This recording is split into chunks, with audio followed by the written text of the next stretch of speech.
Hello friends, দেখো আজকে হচ্ছে রাস পূর্ণিমা উপলক্ষে আজকে গোপুর জন্য কি কি আয়োজন করেছি সেটা তোমাদের সাথে শেয়ার করব।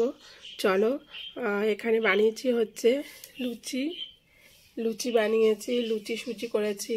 আর হচ্ছে এখানে হচ্ছে ছোলার ডাল, আর আছে হচ্ছে পায়েস, আর লাড্ডু দিয়েছি, চিড়ের মোয়া, তিলের নাড়ু সব রয়েছে বাটির মধ্যে।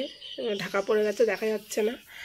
আর এখানে হচ্ছে ফল দিয়েছি, দেখতেই পাচ্ছ, কলা, শসা, আপেল, খেজুর সব কিছু দিয়েছি, ঠিক আছে। আর এখানে হচ্ছে ছোলার ডাল, আর সবটা তো আর ওখানে দিতে পারিনি, তার জন্য হচ্ছে বড় বাটিতে রয়েছে। এই দেখো পায়েস, ঠিক আছে। আর আমার ভিডিওটা যদি ভালো লেগে থাকে তাহলে লাইক, শেয়ার, কমেন্ট করবে। টাটা, বাই বাই, আবার পরে আসবো, ঠিক আছে। চলো।